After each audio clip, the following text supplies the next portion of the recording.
தீயும் தண்ணீரும் சாதாரணமாக நாம் நினைத்து பார்க்கும்போது பெரிய விரோதிகள்.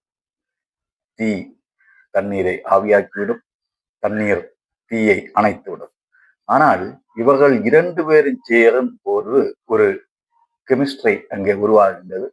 அதன் மூலம்தான் சமையல் சுவையாக மாறுகின்றது. இந்த பரஸ்பரம் விரோதிகளாக இருக்கக்கூடிய தீயும் தண்ணீரும் ஒன்றாக சேர்ந்தார்கள் என்று சொன்னால் சுவையான சமையல் கிடைக்கும்.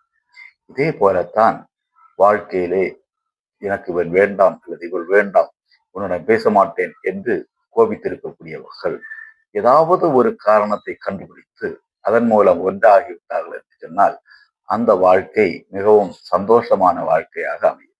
அப்படிப்பட்ட சந்தோஷமான வாழ்க்கை வாழ்ந்து ஒருவருக்கொருவர் புரிந்து கொண்டு வாழக்கூடிய தாம்பத்தியத்தை போல சந்தோஷம் தரக்கூடிய ஒரு விஷயம் இந்த உலகத்தில் கிடையாது.